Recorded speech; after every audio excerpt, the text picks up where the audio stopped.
Good morning and welcome to the Delco Show. This is Fiore, Executive Director of Delaware County's Brandywine Conference and Visitors Bureau, and you are listening to the Delco Show right here on iRadio Philly.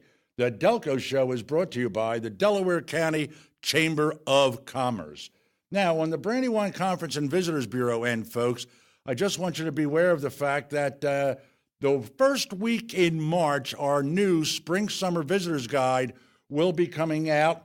It will be online, brandywinecvb.org, or you can go to destinationdelco.org and take a peek at it, or you can call our offices at 610-565-3679 and request a visitor's guide, and we'd be happy to mail it to you. We print about 50,000 of them each issue, and this one should be a fun one. It's got some great stories in it, some great pictures, and, as usual, some great advertisers. And speaking of advertisers, see how I segued into that, Stephen E. Kessler II? For those of you who don't know, Stephen E. Kessler II is our erstwhile technician from Technology by PainlessTechnology.com.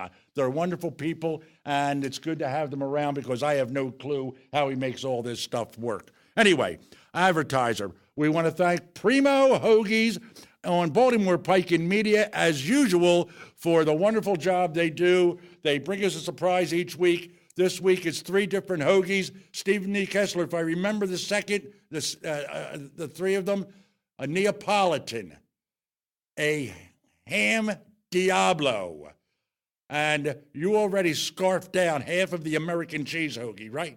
All right, I'll get to you in a second, young man. All right, now, on to our 2 guests today from an interesting company with a kind of a great nifty name. The company is called Headroom. And I don't know what you're going to think. Headroom, it has so many different names that you can have, and what you believe Headroom actually is or means. But it's a fascinating business, and we have with us 2 of the managing partners, Dan Lievens and John Tooher, who are the managing partners of Headroom. Gentlemen, good morning and welcome to the Delco Show. Good morning. Nice to be here. Having us. Oh, it's my pleasure. I'm looking forward to this. I did a little checking on the website and everything. This is kind of a nifty, kind of a neat idea that you've taken what I would refer to as an old concept, which was to take an office building in some industrial park somewhere that's off the beaten track and put in office space with the receptionist and separate little, rooms where you can work and do stuff, and you pay whatever fee you're paying and everything like that. But you're isolated, you're off in nowhere, you've got nowhere to, you look around and it's just buildings and more buildings and space and everything. You guys are right in the heart of downtown media with some nifty, very interesting spaces. Headroom, what's it all about? What is Headroom?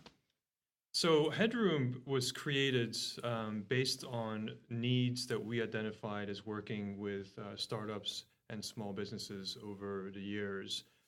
We found that as a small company, you don't necessarily have the means to get an office space yourself, to hire an admin, to deal with payroll, to be there, to run the company, and so on. So we created a shared resource environment where multiple companies can come together at our space. We have 9 different types of rooms, from soundproof rooms for consultation to private rooms for phone conversations to state-of-the-art boardrooms with smart boards and video conferencing and so on. So these companies can come in and they go online, they book the spaces they needed, and we're there to support them. We create a very safe atmosphere for them to collaborate with each other, as well as be facilitating a large pool of resources that they can leverage. It sure beats working out of your garage. It sure does. Sure does. I know when I started up my small company many moons ago, it was on the first floor of a duplex apartment, and my business partner had the back bedroom and the kitchen, and we set up the whole office in the front, which was the living room, and it got It was interesting. Let's put it that way. She was a young lady, and we're working in this environment, so it got to be an interesting situation. And as our staff grew from two of us to a third, to a fourth, then to a fifth, and more space, then I had to move her the hell out of there because we took it all over. It just wasn't working. You've made that whole system easy now, haven't you? Yes, and I going back to your point about an industrial wasteland with office space, we are very keen to stay in Main Street America, and we plan to set up additional headroom facilities, but we hope that they'll always be in a place with a bit of bustle and life, and we don't want ever to be in a corporate business park, and we are going to stay away from the center of the city more than likely. We're not focusing on co-working as much as office sharing, and but important to us is to try and focus on the suburbs in particular. Well, you're looking at, and again, whoever wants to answer, just jump right in. You guys figure that out because I'm not smart enough to know, which of you that's fine. knows what. I just want to differentiate ourselves from and I that. probably won't even know after we're done the program who knew what. But nevertheless, it seems that what you had said, Dan, was that you were focusing on the technology people, the startups, things of that nature. I mean, was that the beginning focus, or is it more than just that? The beginning focus was oriented around startups. Me personally, I come from a startup world my entire life.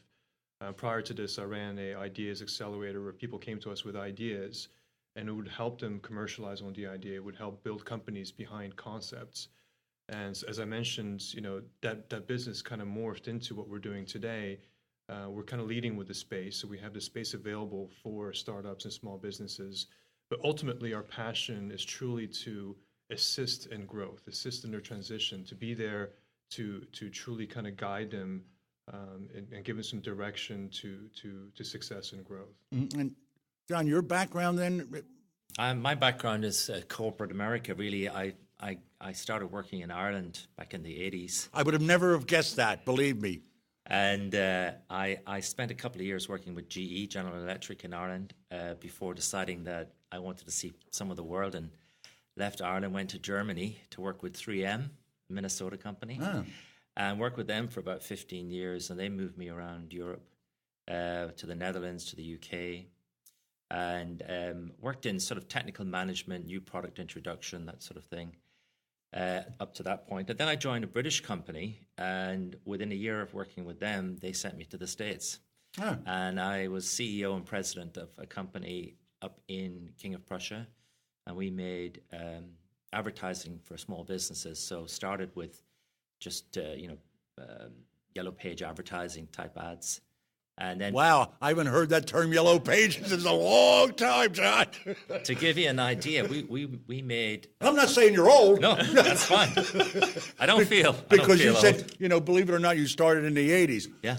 I started my TV and radio career in 1969, so nice. I know from whence do you speak, okay? Good. But, we were making well over 10,000 ads every day. Wow. Yeah, so a very high volume, many thousands of people involved. But we had to migrate the business over to the digital space and had to very quickly learn how to make websites, make videos, and get into that technology. Yeah, surprise. Yeah, exactly. Yeah. And we did that very well. And we did a lot of strategic thinking around that, how to prepare, how to see where it was going, what kind of products would be required, skill sets, capacity. And, that's where I got very interested in strategy and strategic planning and the value of it. And, it's amazing how even large businesses don't do a lot of long-term thinking. They tend to focus on next month's numbers. Yeah. Or the, what's the year-end results going to look like? And they kind of forget to think about the 2 to 3 year time frame. So I have a passion for taking that methodology and trying to make it palatable for small businesses. If you say to a small business, you need a strategic plan, they kind of look at you and say, come on. But if you say to them, you need a roadmap, you need to create a roadmap and a sort of a clearer picture of where you're going, then they start to listen to you. And so it's working on finding a way to communicate that to small businesses and do it successfully. And I think that's what Dan and I ultimately want to do. The space is very important. The collaboration that we create with our clients, our residents, we call them, the people that use the facility, is very important because we're building up a sort of a team of people that are working together in a loose way. But ultimately, we want to take that and use it as a base to grow our service in and around creating, 2 to 3 year plans for small businesses. Okay. Now, let me go back a second because you said you were from Ireland originally. Okay. You have a slight tinge of an accent also. So, give me a little background here, Danny. All right, I'll give you the quick one. I'm actually Belgian. I was born in Belgium. Don't apologize. I didn't. Okay. My mother is Taiwanese. My father's Belgian, and he was a diplomat for the Belgian government. So I was raised all over Southeast Asia. Wow. And I came to the United States as a sophomore in college. Okay. So I do have a little bit of accent. English is my fourth language. So. Okay. Oh, all right, fine, braggart. Explaining the accent, that's what I'm doing. I asked, I appreciate that. How did you two guys hook up? So we met at a networking event, believe it or not, about a year ago, and we were actually both working together on a startup, and immediately kind of hit it off. And basically, the result is, John is kind of the turnaround guy from the corporate perspective, and I'm more of the seed planner and the grower of companies. So by putting our minds together and our heads together and taking what we know can be successful for corporate Americans, obviously corporate America, they're successful for a reason. Mm-hmm. So we're taking that knowledge and applying that to small business and startups. And I believe that, part of the reason that a lot of small businesses fail is because they spend most of their time responding to customers. They're almost like a kite in the wind, blowing left and blowing right, depending on what clients need. So being able to come in and help them steer the ship and help them keep their vision and passion on why they started a company and where they want to go, I think that's the way that we can ultimately touch the most number of companies and really help them succeed. Yeah. So how did you two all of a sudden conjure up this? I think it took us about half an hour. It was just literally over drinks, of course. Absolutely. Okay. Yeah. Because I can't conceive you did this sober. Okay. Well, I thought you could get away with it. we came up with a plan and then we started drinking. Okay. But it was it was a very quick process of Dan had started the idea of the space, the headroom space, and then we talked about what value-added services we could offer, and the concept of, well, let's make these people work with each other. Let's make them support each other, even do business with each other. And then we talked about, strategy. What about helping small businesses, get organized? I often think of the term, understanding the difference between what's important and what's urgent and, which to work on. Yeah. And it's easy to say it, but, you really need to work on the important things. If you keep working on the important things, suddenly you don't have as many urgent things. It's a great philosophy, yeah. So it was sort of trying to solve those problems, and we really didn't take long. I think it really was about half an hour. Wow. So, and it's a fairly new company. It started in September of 2014? Correct. Yeah. In media? In media, right on State Street and Veterans Square. We've got a beautiful facility, got a great view right down State Street, and I think anybody who comes into the facility realizes, wow, this is a really nice place here. There's a good vibe to it, and all our residents, the people that use the space, they always tell us how good they feel when they're there, when they're working there, and how much it sort of seems to help them getting on with their business. We have about a minute before we go to break. Why'd you pick media?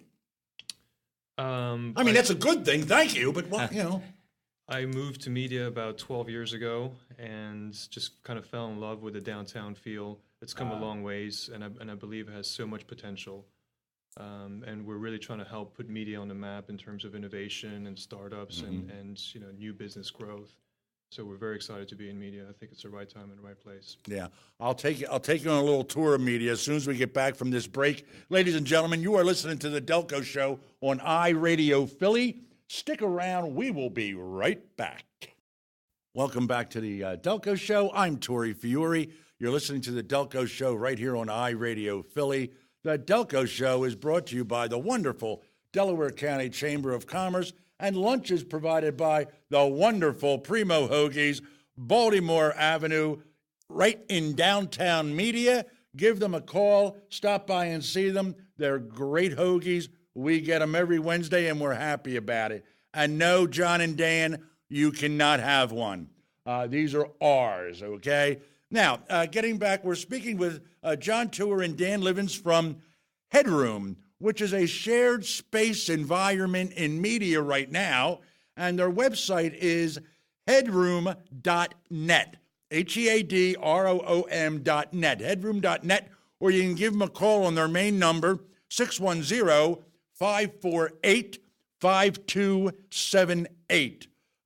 John Tooher, Dan Lievens, managing partners, welcome back to the Delco Show.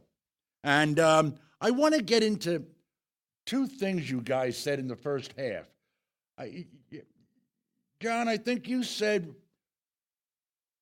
that you put these companies in an environment that they can share and work with each other. Mm-hmm. Do they actually, get run into each other and do business together? Absolutely. So we promote that and we encourage it. The thing is, we have 21, 22 businesses using the facility now. That means we've got a lot of subject matter experts. We've got PR people, we've got bookkeepers, lawyers, consultants, web production artists, SEO experts. And, they're the kind of services that small businesses need. They are small businesses themselves, but they can start working with each other, and they do. And we are already seeing that happen, even with 20 businesses. We hope to have 40 to 50 businesses in our space in media. And I think, as we grow, we're going to see even more of this happening. So it's actively happening, and it's part of what one of the sort of value adds that we bring is that we actually engage with the residents and help them do that collaboration.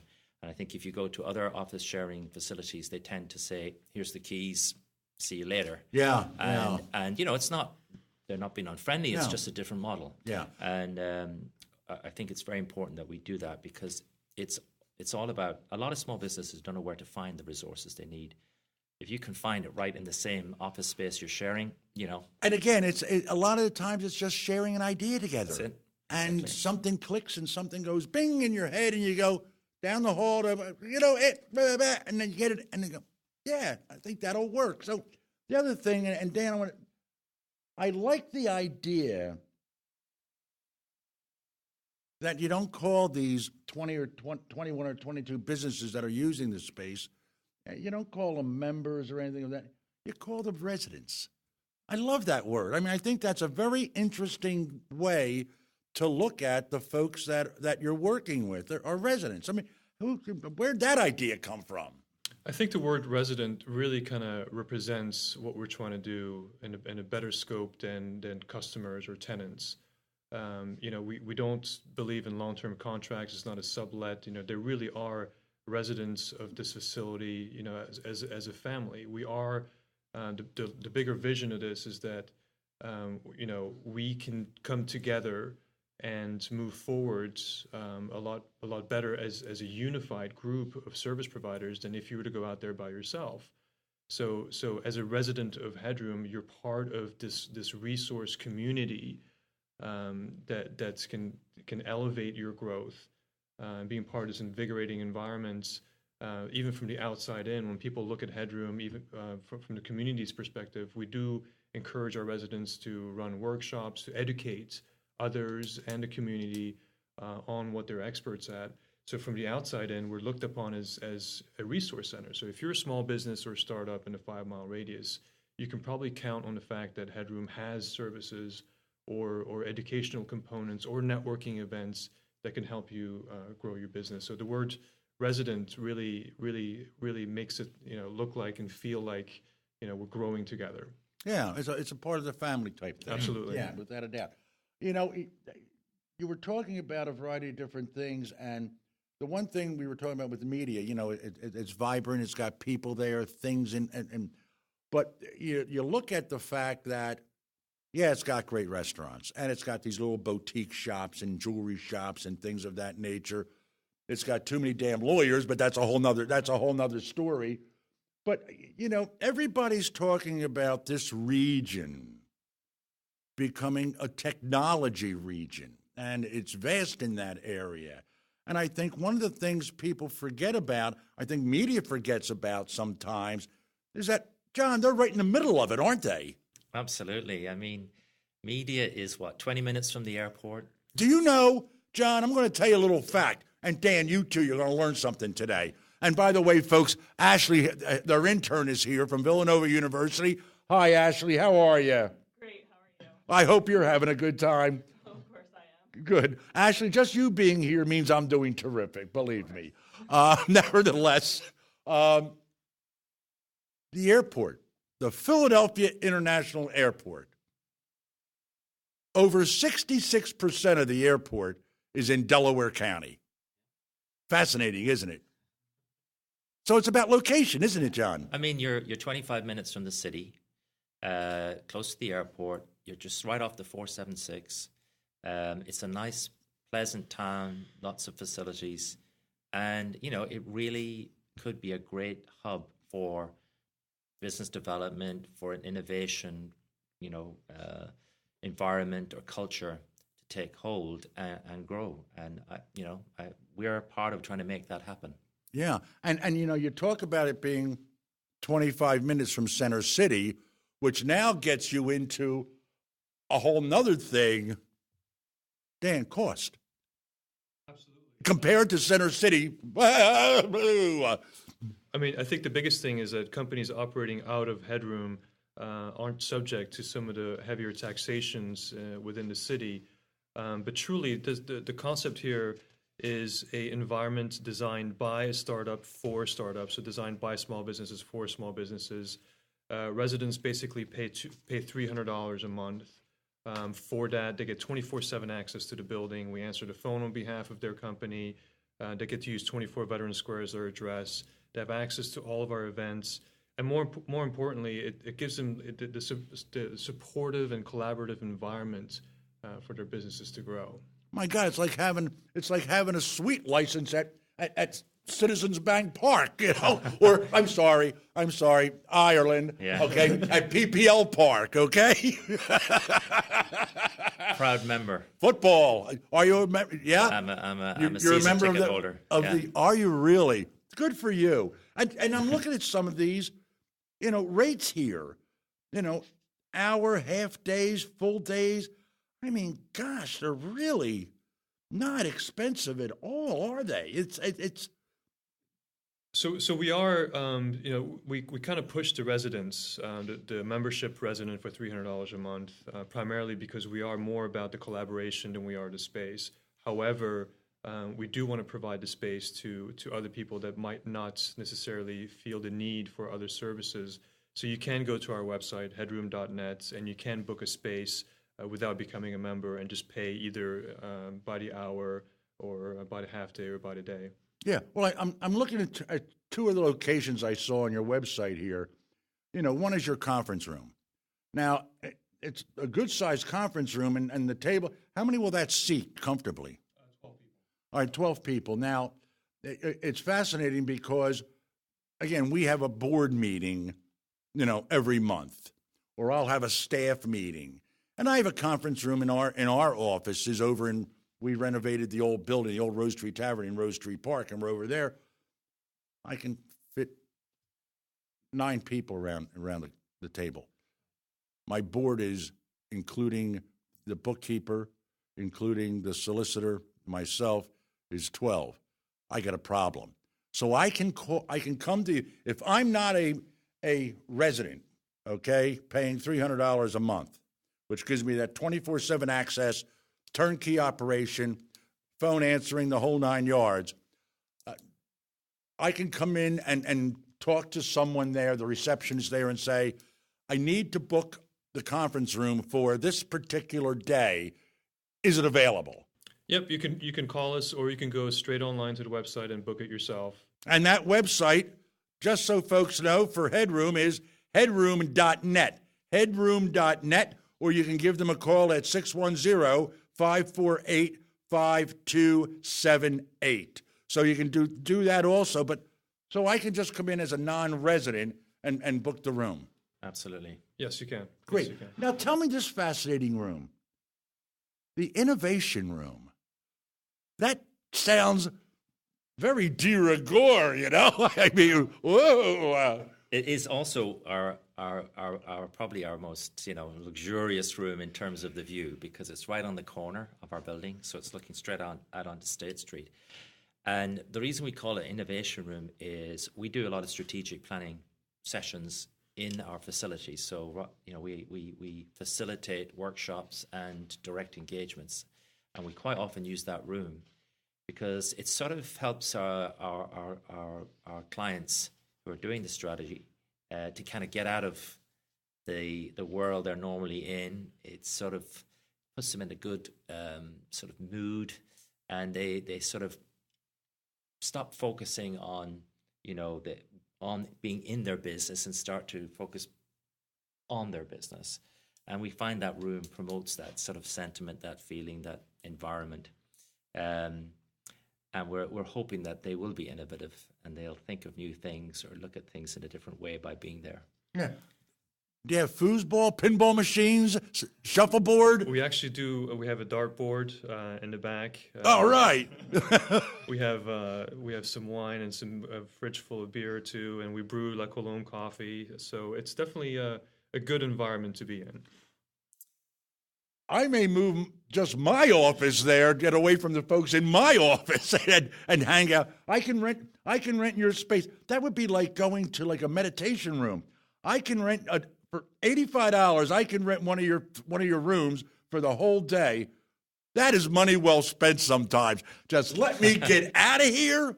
I can get more work done by myself alone, and it works out great. So, Fiore, we have a room in the very back of the building. It's completely soundproofed. There's 2 loungy chairs, and you can go back there, take your naps, do some exercise, yell at people. You can do whatever you want back there. I think they'll be well suited for you. How did you know I took a nap like 2:30 every afternoon? I mean, this is just fascinating. How many, if you can share this, how many residents do you have right now? We currently have 21 residents. Okay. And we have the capacity around between 40 to 55. Okay, and that's the residents that are paying that monthly membership. Correct. That's great. And do some of them use it all the time, or do some of them use it just part time? I mean, I think the typical usage is, we have a lot of people that are consultants that work from home. We have one individual that just comes in and says, "Hey, if I didn't come in today, I wouldn't have showered," or "I got tired of staring at my laundry. I needed to get out of the house." Or to know that you have a very professional environment to be able to meet with clients. It's not a Starbucks or some coffee shop somewhere. Yeah. So our residents range from they have different needs. I think that's. I mean, it's just a great idea, and you're right down there. I mean, you can hold small little meetings, have a couple of beers. You can. It's like a bottle club. I can bring my bottle of scotch in, meet people at 5:00 for a strategy meeting, and get stuff done. We'll have to check with our insurance on that bottle of scotch there. We might have to taste test that for you first. You see, and I was going to say I have my own liability, but he beat me. He's a little ahead of me. Not bad for your fourth language with the humor, okay, Dad? Listen, I got a minute left, guys. Is there anything you want to get in that I may have missed? Right. I would like to say there is an opportunity to have a drink at Headroom. We have a meetup event that we hold once a month there. And the meetup group's called Entrepreneurs of Delaware County. And we set a limit on 50 people per event. And our next one is on the 19th of February. And then the following that will be the 3rd Thursday in every month. And we have wine and food, and it's a networking opportunity right in the heart of media. What time does that start? It starts at 6. I'm going to work on my schedule to see if I can get there. Ladies and gentlemen, John Tooher, Dan Lievens, Headroom, headroom.net, 610-548-5278. This is Tori Fiore. You've been listening to The Delco Show on iRadio Philly, brought to you by the Delaware County Chamber of Commerce. Gentlemen, thank you for being on The Delco Show. Appreciate it. Great talking to you. Folks, have a good day.